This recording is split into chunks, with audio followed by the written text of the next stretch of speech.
قائم نہیں کی جائے گی تو ان کو کافر کہا جائے گا۔ خدا کی کتاب کے مطابق حکومت کرنے والی اتھارٹی، اور پھر پوری آہستہ آہستہ، یہ ٹھیک ہے کہ آج کے جس دور میں ہم گزر رہے ہیں، صدیوں سے انتشار ہے، خلفشار ہے، تفرقہ ہے، اختلافات ہیں، امت ٹکڑے ٹکڑے ہو گئی ہے، وقت لگے گا، لیکن مطمع نگاہ، مقصود بالذات، منزل اخری وہی ہوگا کہ پوری امت ہوگی، اس کی ایک مملکت ہوگی، ایک ضابطۂ قانون ہوگا، وہ خدا کی کتاب ہوگی، ایک اتھارٹی ہوگی جو ان میں آپس میں صلح بھی کرائے گی، ان کے معاملات کو بھی طے کرے گی، پھر اسلام کا احیاء ہوگا۔ ہر فیصلہ خدا کی کتاب کے مطابق۔ جی، لما یدخل الایمان فی قلوبکم، غور فرما لیا کہ پہلے تو زبان سے اقرار کرنا، ہم نے تو وہ بھی نہیں کیا کبھی۔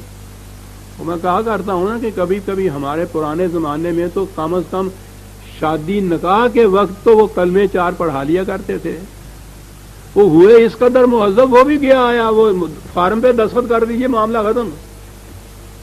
یعنی اس مصیبت سے بھی بچ جاتا ہے یہ دلہا بیچارہ۔ ہوتی تھی وہ مصیبت ہی، اس کے تلفظ ہی نہیں آتے تھے اس عربی کے الفاظ کے، اس لیے وہ بھی چپکے چپکے کچھ کہتا تھے، وہ مولوی صاحب بھی چپکے چپکے سن لیتے تھے کہ اب کیا کریں بھری مجلس میں اس کے متعلق۔ اس سے بھی جھوٹ ہے جناب۔ سوچئے کہ ہم نے کبھی اقرار بھی زبان سے یہ کیا ہے اس ایمان کا، یعنی کم از کم جو پہلی شرط ہوئی، جسے قرآن نے ان اعراب کی شکل میں کہا کہ ایمان نہیں ہے یہ، کیونکہ یہ دل کی گہرائیوں میں نہیں اترا، دل کی گہرائیوں میں۔ پھر میں نے کہا کہ اگر ہم نے کہیں کیا، اب یہ تو ہم میں سے جو ذرا دانشور انٹلیکچوئل اس قسم کے لوگ ہیں، وہ کہتے ہیں کہ ہم نے علم و بصیرت کی بنا پر دیکھا ہے قرآن کے دعوی کو، اسلام کے احکام کو، ہم اس سے بڑے مطمئن ہوئے۔ یہ دماغ ہو گیا مطمئن، قلوب کہا ہے قرآن نے تو خالی دماغ یاد رکھیے اعمال کے لیے محرک نہیں بنتا، یہ انسان کا قلب ہے جسے جذبات کہتے ہیں آپ، وہ محرک مانتے ہیں۔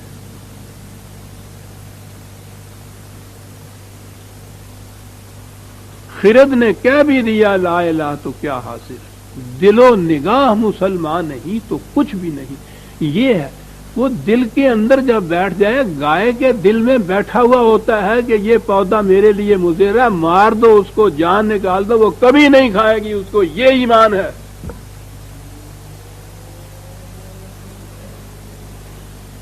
دماغی طور پر واعظ کہنے والے، لیکچر دینے والے، رشوت اتنی بری چیز ہے، ناجائز کمائی کے یہ نقصانات ہیں، قوم تباہ ہو گئی، سب کچھ ہو آ گیا اور ہوتا چلا جا رہا ہے سیلاب کی طرح۔ کیا ہو رہا ہے؟ دماغ کہہ رہا ہے، دل نہیں کہہ رہا۔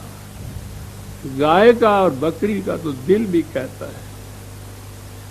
یہ جو اشرف المخلوقات اپنے آپ کو کہہ رہا ہے، دماغ تو اس کا کہتا ہے، دل نہیں کہتا۔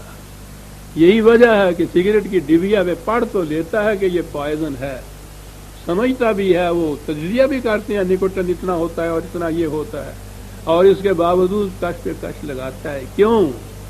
دل میں نہیں اترا یہ ایمان۔ یہ ہے جو قرآن نے کہا ہے۔ بات ایک اور اہم ہے ابھی عزیزان ایمان، یہ تو یا ایھا الذین آمنوا سے کہا ہے نا قرآن نے کہ ایمان لاؤ۔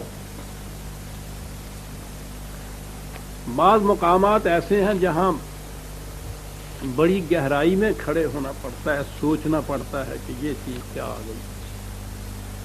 نبی اکرم صلی اللہ علیہ وسلم وحی حضور پہ نازل ہوئی، حضور نے یہ وحی باقی انسانوں کو دی، اور سب سے پہلے وہ وحی نازل ہوئی آپ پہ اور آپ نے آگے دی رسول کے متعلق۔ کبھی ہمارے آپ کے ذہن میں یہ بات بھی آ سکے گی جو خدا کہہ رہا ہے؟ کیا کہہ رہا ہے؟ آمن الرسول بما انزل الیہ من ربہ والمؤمنون۔ رسول بھی ایمان لاتا ہے اپنی وحی کے اوپر۔ اللہ اکبر۔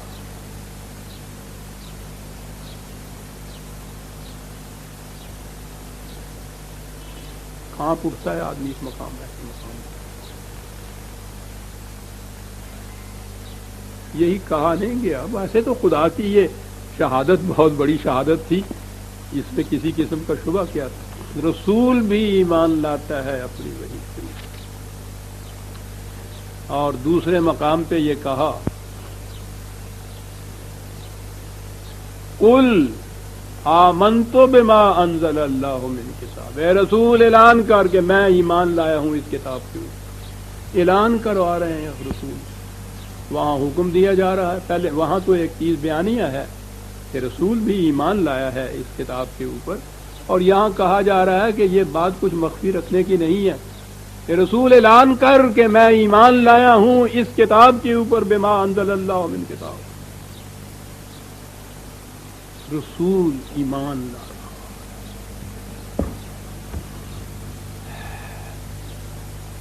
ذرا توجہ سے سننا کا موڈ ہوں تو میں عرض کروں گا، کیونکہ یہ بات تو بڑی اہم ہے. رسول جو وہی دے رہا ہے ساری دنیا کو، اس کے متعلق پہلے کہا وہ ایمان لاتا ہے، اور کہا کہ اعلان کرو کہ میں ایمان لایا ہوں. کیوں رسول ایمان کیا لاتا ہے؟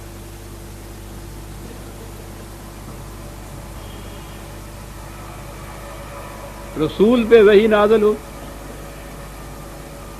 اس وحی کو رسول اللہ صلی اللہ علیہ وسلم نے امت کو دے دی ہے. یہ تو حیثیت ہو گئی رسول اللہ کی، نبوت کی حیثیت جب وحی ملی، رسالت کی حیثیت جب وحی دوسروں کو دے دی. اور بار بار رسول اللہ صلی اللہ علیہ وسلم قرآن میں کہہ رہے ہیں، خدا ان سے کہلوا رہا ہے کہ انا بشر مثلکم یوحی الی. وحی کا معاملہ جب الگ ہو جائے تو میں تمہارے جیسا ہی ایک بشر ہوں. یہاں سے ہمیں وحی میں اور انسان کے اپنے فیصلوں کے اندر ایک بین فرق بتایا گیا، قرآن نے بتایا ہے. یعنی یہ نہیں، میں کیسے جرأت کر سکتا ہوں یہ کہنے کی کہ یہ واقعہ یہ چیز ہوگی، لیکن قرآن نے بتایا کہ جسے بھی آپ بشر کہتے ہیں وہ اپنی طرف سے کوئی فیصلہ بھی اگر کرے گا تو ہو سکتا ہے کہ اس کے اندر اپنی خواہشات، اپنی تمناؤں کا، اپنے خیالات کا کچھ شائبہ اس میں آ جائے.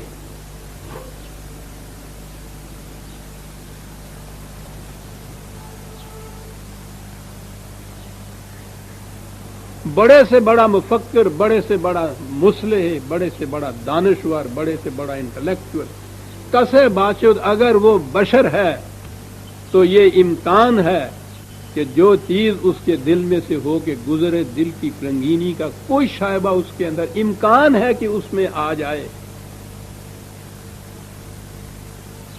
صرف ایک وحی خداوندی ہے کہ جس میں انسانی جذبات کا کوئی شائبہ نہیں ہوتا، وہ جسے انگریزی میں آبجیکٹیولی کہتے ہیں، آبجیکٹیوٹی جسے کہتے ہیں، خارج کی چیز جس میں انسان کے اپنے داخلی جذبات و خیالات اور خواہشات کا کوئی کسی قسم کا عمل دخل رنگ آمیزی نہیں ہوتی، نہیں ہو سکتی تھی، اسے وحی کہتے ہیں.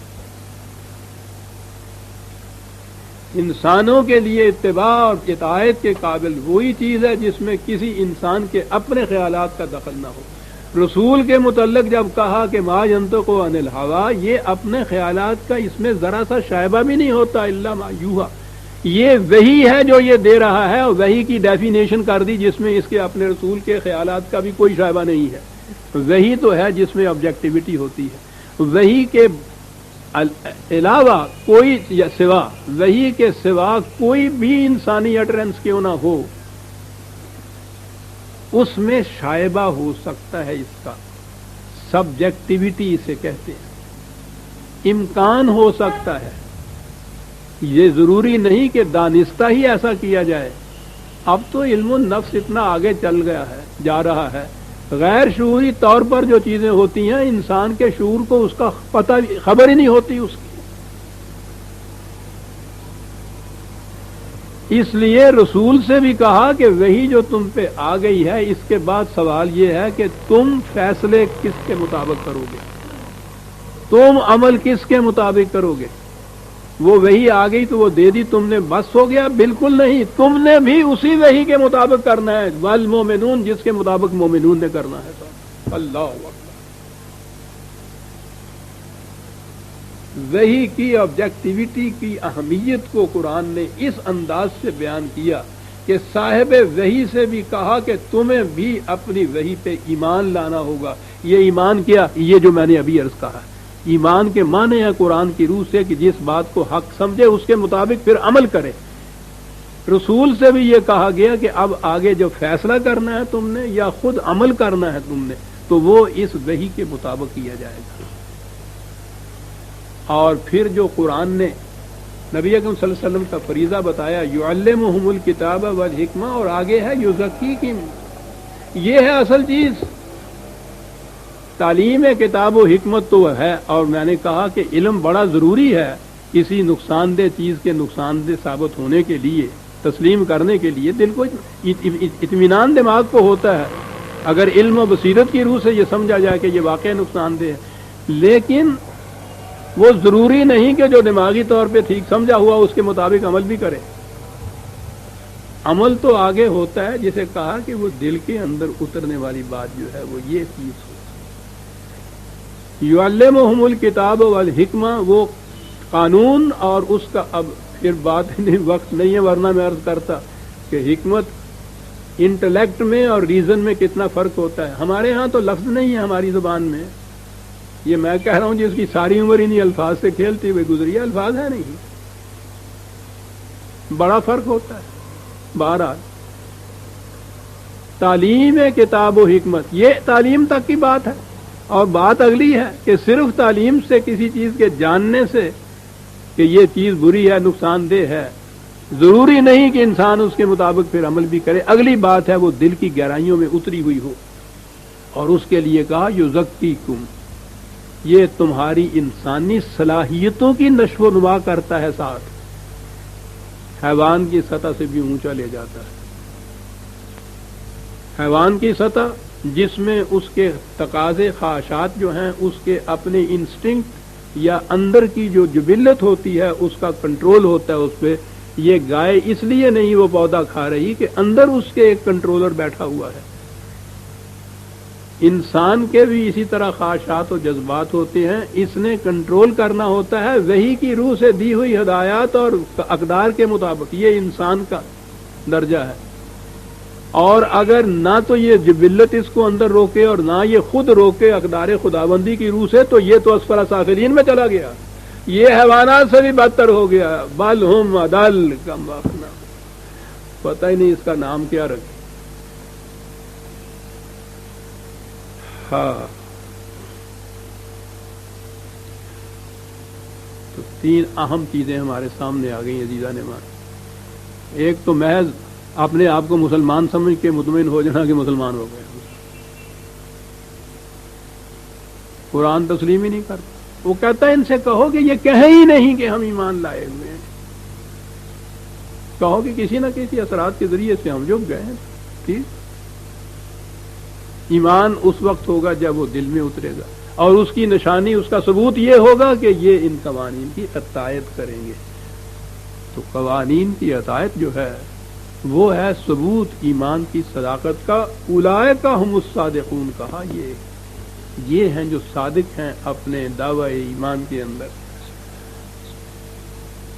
دو آیتیں تو آگے ہیں ابھی اس سورت کی، لیکن وقت ہو گیا ہے، اتنی جلدی کیوں کی جائے، آئندہ لے لیں گے، سمجھ لیں یار، زندہ صحبت باقی۔ ہم سورہ الحجرات کی 2 آیتیں لے رہے ہیں، 16ویں آیت سے آئندہ ہم شروع کریں گے۔ ربنا تقبل منا انک انت السمیع